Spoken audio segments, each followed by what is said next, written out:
Hi guys, welcome to the Black Penny channel. And today, just gonna talk about how you should be intentional with your spending.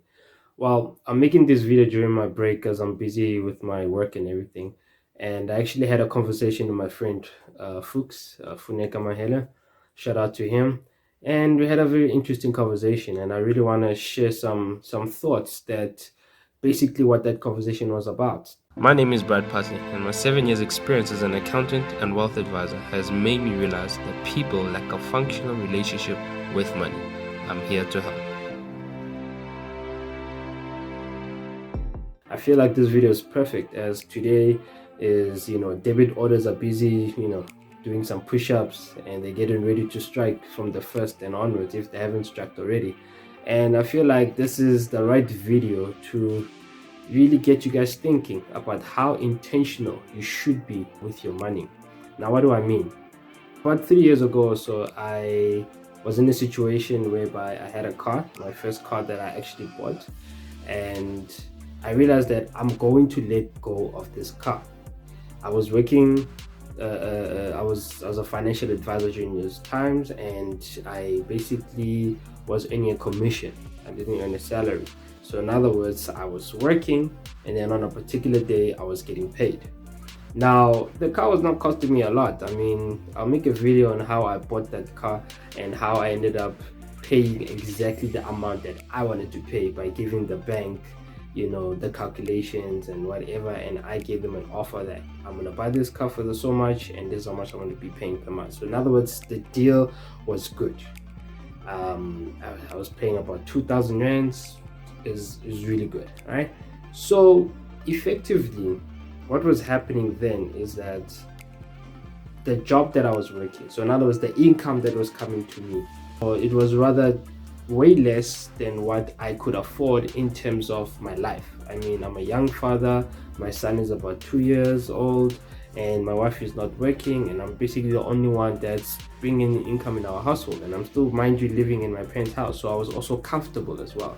Now, the thing that really hit me was that I am working 30 days plus, 30 or 31 days, given which month it is. I'm working so many days for just one day to get an income on one particular day.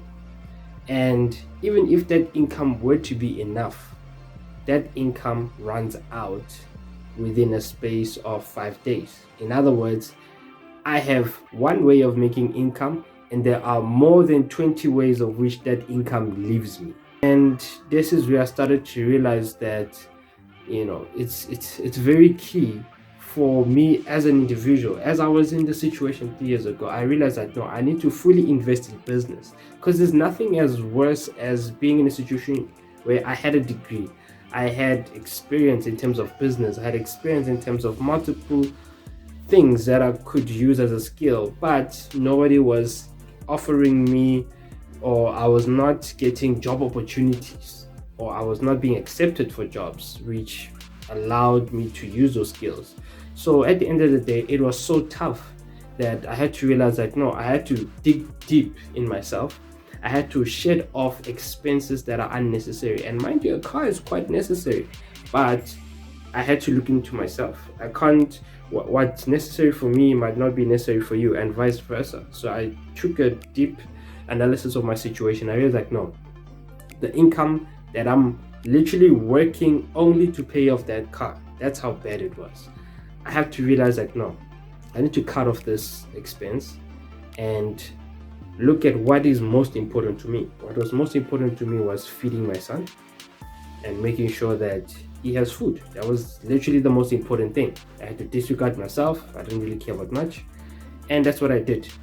I already had started to, I was already in business at that time, but business is not smooth sailing. You need a backup of a job, or you need to go into your business fully head on, no compromise, no excuses. So I was trying to juggle both because I have a degree. I have an accounting degree. I'm trying to use my degree in the workplace environment, but also I'm trying to be in business. So that was a difficult balance act. So I realized that no, use what you have in terms of your finance skills and invest it into a business. Open a business whereby you are focused on making incremental, income.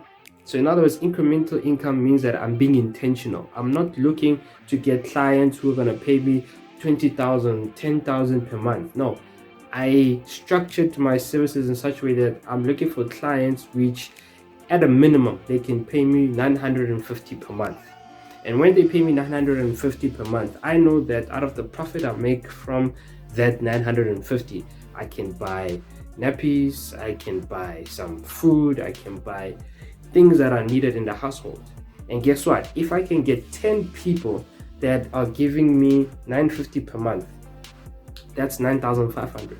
I'll be able to do even more. Now, the key lesson here is intentional. You have to be intentional on how you make your money.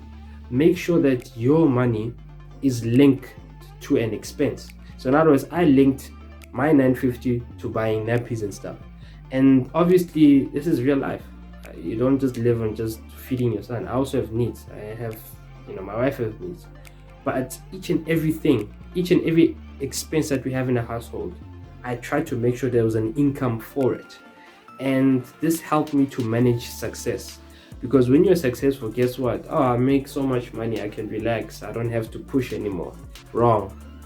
You have to push more than ever, because that success, it's a false sense of security. And when you have a false sense of security, you become redundant. You become, relaxed. And guess what? COVID. And for me, COVID hasn't hit me too much. In fact, I've been more active. Why? Because when I was doing this 3 years ago, I told myself, no, for me to be competitive, because where I live, I don't have access to a lot of people that can pay for my services. But let me use the power of technology to get, to reach people way out there, and also to get the message across that this is what I do. I don't have to sign thousands of people. I just need 10 people to give me 950 per month.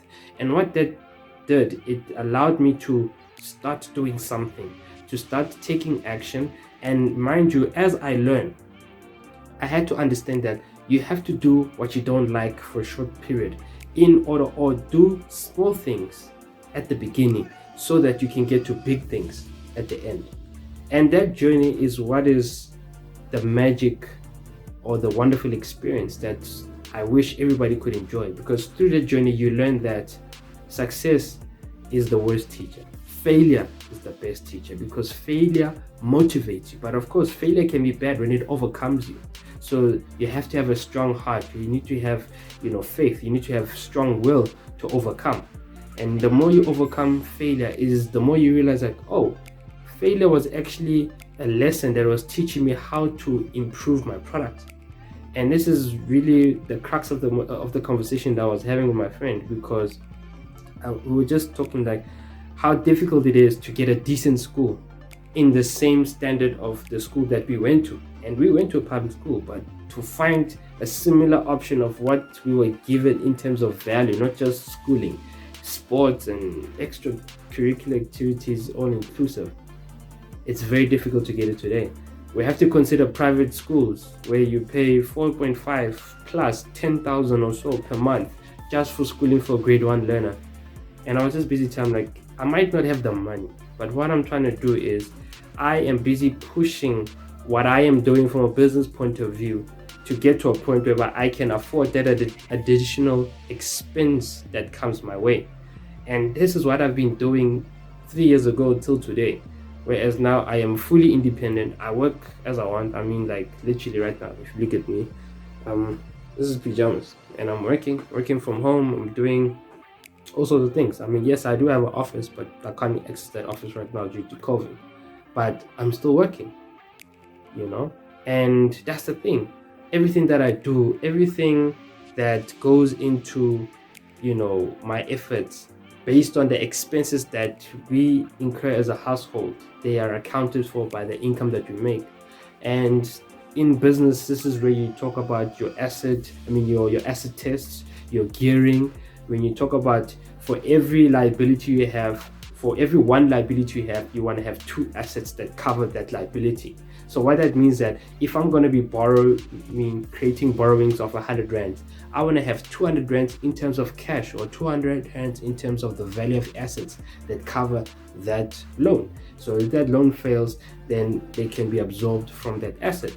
And that's how, via households, you should be managing your households in that way. Manage your households by having an intentional mentality when you conduct your spending. Don't just buy things for the sake of it, because also remember, now you have to manage your mentality. And once you get into the idea of intentional spending, you get into a mind frame whereby you're not doing things because somebody else did it. One of the examples I used with my friend was that these things, they start very small. You're with a group of friends. One guy decides to buy alcohol, or let's say Moet, she buys champagne. Now we all have to buy champagne because he has upped the standard, so to speak.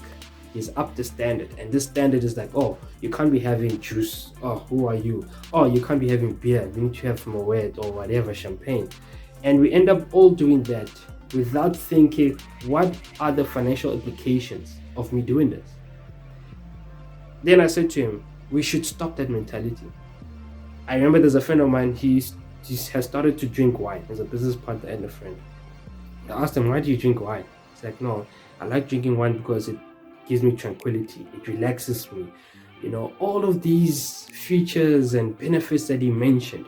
And guess what? That is intentional spending. He's not just buying that alcohol just to get drunk. He's buying it because after a hard day of rest, hard day of work, a hard day of labor, he is winding down. He is recollecting his thoughts. He is recharging, and he's going to be able to be more, more productive after that session of drinking. So that is very key, very, very important. That's how you should be spending your money. That's how your money should be going out. Everything that you do must be intentional. If you're going to buy that bottle of wine or whatever, buy it because it does something for you. It benefits for you. Yes, it does not mean that you should be living on a budget that is so strict that you can't even enjoy your hard-earned money. No, you need to have a good budget that gives you, that mental relaxation. You are able to recover, especially, you have to reward yourself in one way or another. You understand? You need to be intentional with your spending when it comes to your insurances. Are you just having insurance simply because somebody said you must have it?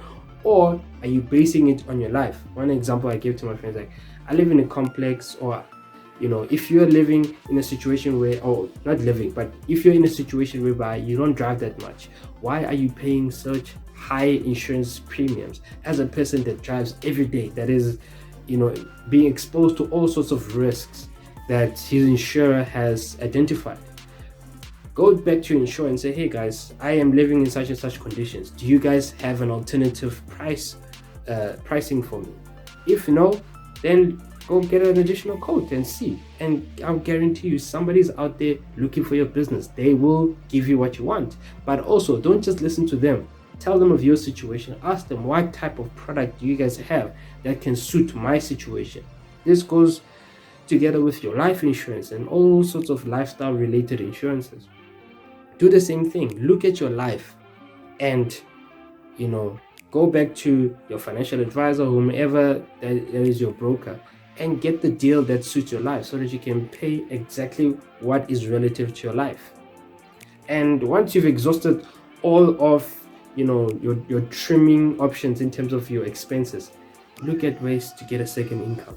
Now, I'm not saying, oh, everybody should go for entrepreneurship. Hey, leave your job. No, I'm just saying that if you're earning a certain amount of money and each and every month you are left with less than 10%, and that's really the bare minimum, you're left with 10% of your amount. In other words, if you're earning 1,000 rand and every month you have less than 100 rands, which is 10% of 1,000, you have a problem. Your expenses are way too much because now it's winter. Emergencies can occur. It's not only just winter, it's also COVID. If you are unable to work and unable to produce an income for yourself, what is your plan? What is your backup? What are you able to do to supplement your expenses that are waiting for you? Not just the expenses that, give you a quality of life in terms of your housing, your groceries, but like, are you able to just live? very important. So I'm just making this video. We just had a very wonderful conversation about how intentional we should be with our expenses. I mean, one example I just remembered now before I go is we have, with phones and everything, your S20s or Samsung, whatever, each and every year there's a new phone that comes out. And each and every time the phone comes out, guess what? It's better than the one before. And this are spaces between 12 months. Well, this is to say that those companies are being intentional with improvement. They create something, they sell it, they make lots of money, but already they're on to the next. And we should be like that for our own lives, for our own sanity, because achieving those marginal gains is going to allow us to be able to enjoy a life that is fulfilling, a life that has those expenses which don't matter. They just come through and you're fine, because guess what? You covered them from the beginning. And everything going forward, as you conduct this exercise of intentional spending, your mentality is also growing to a point where you're not doing things that are wasteful. You're not doing things which have no point in your life. In fact, everything that you spend, you think about, okay, do I have the income to accommodate this? If yes, you take. You understand? And then at the end of the day, as a human being, yes, you get to a point where your expenses should stop, or should have a moment where you are actually satisfied. You don't have to spend any more or any further than you have spent already. You get to that point, or critical mass, whatever we could call it right now. But there is a point whereby is enough. Anything after this, you are being wasteful, you are being extra. You are just doing it for clout. You're trying to show people you can. And once again, the process should really wash out that type of mentality. That mentality does not help anyone. Yes, if you want to flex, but why are you flexing? Because there are people that flex. I mean, you look at Money Mayweather, he flexes, and guess what? He makes more money. There's a possible $1 billion fight that's happening. Why? Because he's flexing. Even in retirement, he's flexing. But guess what? He has a plan to back up his flexing, and that's what I'm saying. Whether you're going to be operating at a R1 billion budget or $1 billion budget, or you're going to be operating at 1,000 or 100 Rand budget, each and every expense, make it intentional. If maybe you are using Nivea, maybe Nivea is not affordable for you right now, go use Connie. I used Connie once upon a time. 20 rands, you got everything that you need. But guess what? Now I'm able to buy Nivea, but I'm still not moving from Connie. I'll still buy Connie whenever, but I need Nivea because it's winter, skin is getting super dry. But I can buy Nivea, no problem. I mean, Nivea is crazy. A lotion, $100. Face wash, 150. Moisturizer, 170. It's crazy. But when you buy those things, what does it do for your life? I'm not saying don't buy them. I'm just saying, is your income, is your lifestyle allowing you to buy those things and still have additional disposable cash available? If the answer is yes, then go ahead. But all I'm just saying is that be intentional with your expenses. You'll be thankful for it, and try to make ways to make money, extra money, guys. There's always, and I'm telling you, this is just for you to fulfill your own desires and dreams. That's it. You don't have to do it because somebody else is saying you must do it, or I'm here saying I'm successful. No, I'm just saying you do it because it's there for you to really try out and make yourself a little bit of money so that you can have that disposable cash. And then at the end of the day, believe you me, if you do it right, do it consistently. In other words, marginal gains over time, you will get to a point whereby you actually afford more than you can imagine. Alright guys, that's all I just had to share. A little bit of my conversation with my dear friend. And yeah, please guys, remember to watch the rest of my videos. I have so many business, tech related videos coming up and already on the channel. So subscribe, bell notification, please comment, tell me what you do in terms of how you manage your cash. Do you just spend? Let's have a conversation on the socials, conversation down below the comments. And yeah guys, really appreciate your time. Hope you learned something. See you on the next one.